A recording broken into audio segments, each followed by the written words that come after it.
All right, guys, I'm back. What's going on, y'all? It's your boy Tyler Gates, aka Tag Loud 205, and welcome back to another episode of the Tag Loud 205 talk show where it's all access, all sports, all access, all the time. Thank you guys so much for liking, commenting, and subscribing under all of my content, whether that's on Instagram, TikTok, YouTube, and of course, got to get the Spotify back up, but it is much appreciated. It is much appreciated. Even on Twitter, it is much appreciated. I went to Falcons 404 Day. I'm going to get a little bit into that on a later episode and how that was about the Falcons' new uniforms, obviously, talking about those, how they look in person. And yes, I did buy one, but like I said, that's a later episode. Today, we have something for you today. And you probably see the title, the National Championship. Men's and women's. So I'm really intrigued to get into this one because I don't think I expected South Carolina to get blown out like that. And it looks like to me that they used a lot of their energy on UConn. And on the men's side, UConn just couldn't make shots down the stretch. They couldn't make free throws down the stretch. That's primarily what cost them the game. Yes, Michigan was a better team. They were a better team. But UConn stayed the course, and they had the most experience. So let's get it down into that. But before we do, like, comment, and subscribe if you're not already. If you're new to the channel, welcome, welcome, and welcome again. You are loved here. Trust me, the community is great. We're growing. We're building something special, and we are on the upward trajectory. So if you have not already, like, comment, and subscribe, and let's get live. So last night wasn't just about the idea of titles. Last night for me was about the idea of a program defining its legacy based off of eras prior to. Michigan last night, they have two national titles now, two national titles. They haven't won since 89. We all remember the timeout call when they had no timeouts remaining and Chris Webber. Remember how they went to 4 national championships. They went two back-to-back national championships and lost. And then 2013 with Trey Burke, the Trey Burke year, when he hit the shot against Kansas to go on to face Louisville. I was there here in Atlanta, Georgia. I was there. And then 2018 when they faced, ironically, Kansas in the national championship, and they got beat. So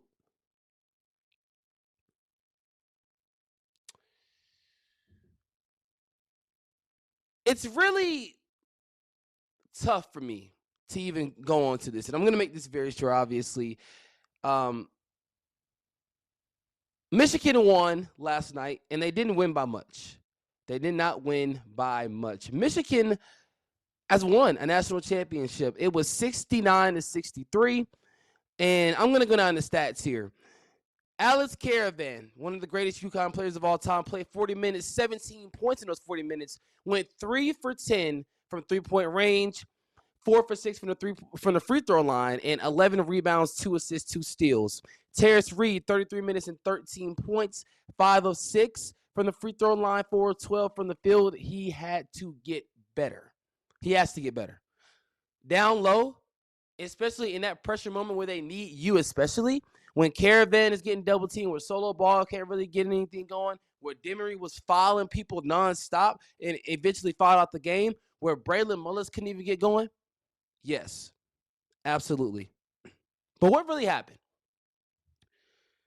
Michigan controlled the tempo early. They controlled the tempo real early. And the defensive pressure disrupted UConn's offensive rhythm. It completely took them out of the course, right? And when you look at Michigan, as I have in my notes here, they won the rebounding battle by a huge margin. By a huge margin. Michigan's rebounds, they had about almost 30 rebounds. UConn, right, in the first half, lost the battle. But throughout the game, they won the rebound battle but still lost. So you have to look at that, right? You have to look at that. And Solo Ball did not play his best game, Braylon Mullins did not play his best game. 4 for 17. Stop chucking up threes, please. Elliot Cadeau, way to step up. Elliot Cadeau, for me, is the reason why Michigan is even here. You want to talk about a guy that went from North Carolina, who he had R.J. Davis, and he had Seth Trimble, I believe a freshman Seth Trimble, and Armando Bacot with Hubert Davis. You want to talk about somebody who has that experience of being at a true blue blood. Not saying that Michigan's not that, but we know North Carolina is a true blue blood. The key second half flip really gave Michigan momentum. They flipped the script in the second half to really say, you know what? We can't do the things that we did in the first half, settling for threes. No, we gotta play our game. Midway through the second half, when Michigan went up on a 12-2 run, forcing themselves to kind of have UConn turn the ball over a ton, right? You could see the UConn players kind of just start to give up slowly. You could see Dan Hurley even start to stress out more that we know him for. And that has a lot to do with the turning point of the game in the second half. When they went on that 12-2 run, forcing consecutive UConn turnovers, and Michigan dictated the pace. And the key performance for me, like I said, Elliot Cadeau, but I'm going to give the key performance for Michigan. I'm going to give it to, I mean, it has to be Elliot Cadeau, right? Adae Moore did not have a huge part in this game, play a lot of minutes. Lindenborg has to get all the credit for me. You're playing hurt in the national championship. And you said, no, coach, I don't want to sit down. You can sit me down, but put me back in the game when it matters because I'm the leader of this team. I'm the best player on this team. You need me out there. And the efficient shot selection, the strong transition defense prevented UConn from running up and down the floor. That's Michigan. For UConn, they struggled mightily from three. I mean, it was terrible. It was horrible. And they couldn't even establish a consistent interior defense, which means the reason that Michigan won is because they control possessions like they always do. The defense was very disciplined, no fouls, couple missed calls here and there. They won the hustle categories. Like I said, the rebounds did not show, but they won at that, right? The boxing out, the basic one-on-one stuff when you're rebounding, the loose balls, the execution late down the stretch. That's what they did. That's why they won. The championship games often don't come down to who's better, right? It often doesn't come down to who's better. It often comes down to who's the executor, who's the closer, right? But Michigan just executed it better. That's the difference. So what could have gone better for UConn? They needed faster pace offense. Simple. Too many empty possessions late. Didn't cash in on the free throws. Perimeter shooting disappeared when it needed it most. I'm going to say that again because that's their bread and butter. Perimeter shooting disappeared when they needed it most. Braylon Mullins. Yes, he hit a clutch shot to put him within 6. Good. They needed Braylon Mullins to show out last night, and he couldn't do that. Not blaming it all on him, but you guys get my drift. And really what was interesting for me is that when I take away the big picture, Michigan didn't just win. They pretty much outcomposed a championship-level program. Michigan in basketball hasn't been this – I mean, come on. Let's be honest now. They haven't been in this position in almost 10 years, since 2018.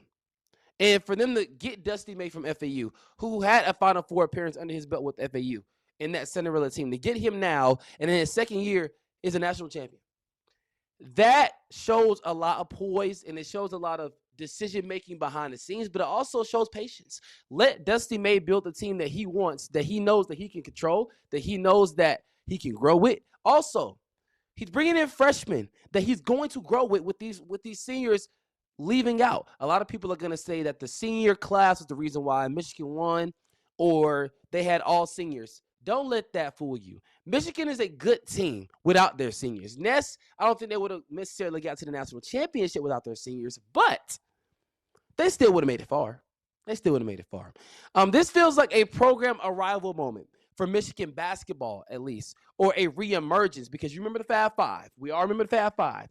Not just a single championship. They have another one. They have two now, but it's really a wake-up call to UConn. It's a wake-up call to UConn. It's a wake-up call to Duke, and it's a wake-up call to North Carolina, who actually just hired Mike Malone as their head coach, and I'm going to get into that one as well later on this week. But it's a wake-up call. It's a wake-up call. South Carolina versus UCLA for the Women's National Championship, where this was an annihilation no one saw coming.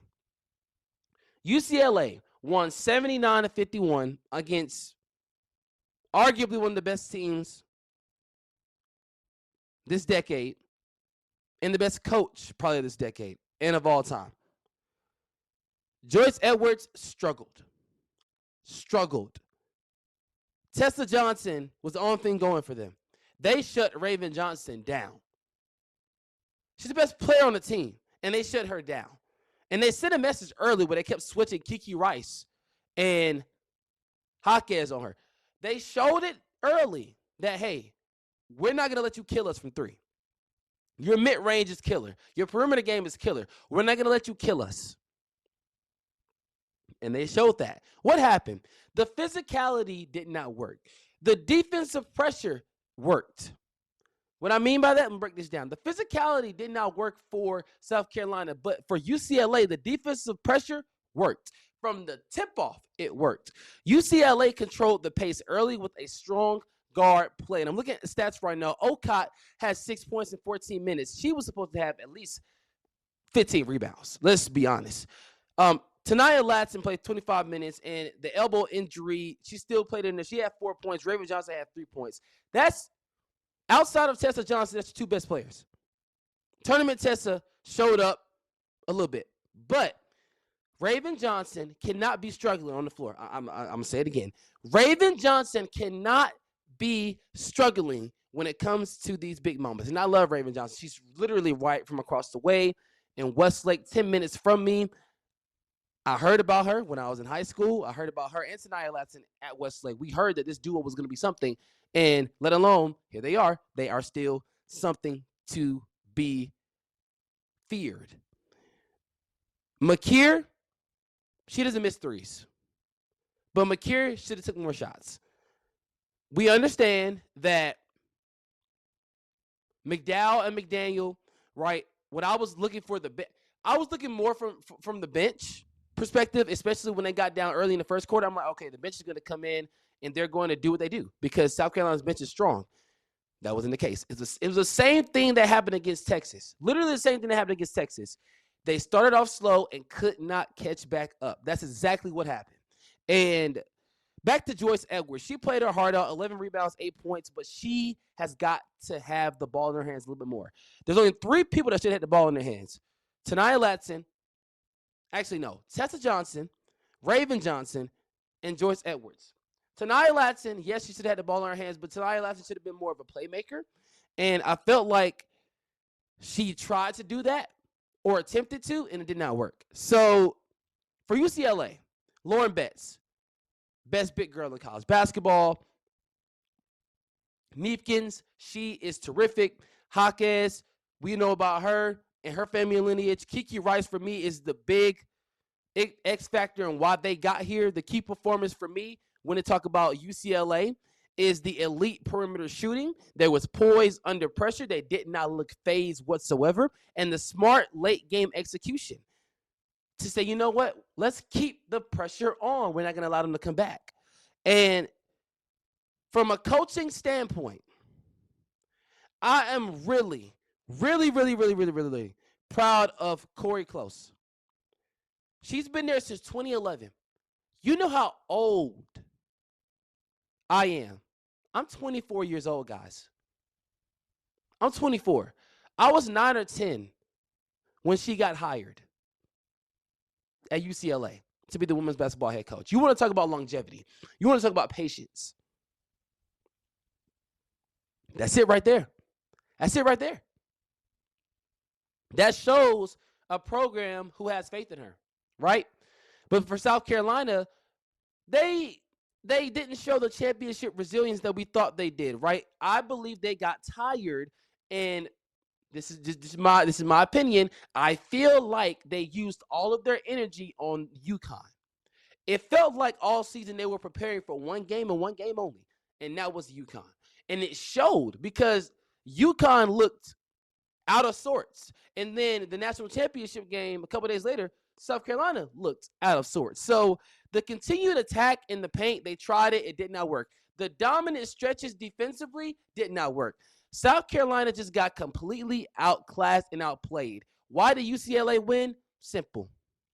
UCLA played like a veteran championship team when it mattered most.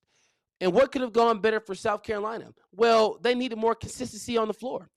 Point blank, period. When Raven Johnson, your best player, is getting shut down, Tessa Johnson trying to do everything by herself, and Tanaya Latson over here getting injured, what else can you do?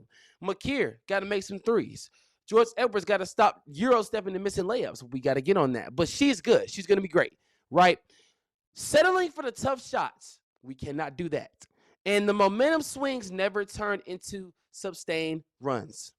That's the big one. The momentum swings they tried to acquire did not turn into the sustained runs that we know South Carolina can go on. Point blank, period. Legacy discussion. We got to have the legacy discussion. We got to have it. UCLA captures their first ever national championship in women's basketball. Massive statement for the program and the student body, but South Carolina proves once again why they remain the standard, even in defeat. By getting to the national championship, they're still proving why they are the standard in college basketball. Most people are going to say UConn. Okay, fine. They don't play anybody. I'm going to stand on that. They don't play anybody. They play in the Big East. Until they play a tough SEC or a tough Big Ten team consistently, yearly, get in a real conference, then you can holler at me. But other than that, I can't stand by it and say that, you know what? UConn is really dominant. I mean, they are dominant. I mean, they've shown it, but I've come around to the realization that when they play real teams, they can't never close them out. It's either they lose or it's a close game. Point blank, period. So my closing take is championships do not crown winners. We understand that. Look at Don Staley. Before Don Staley, right? Look at Corey Close.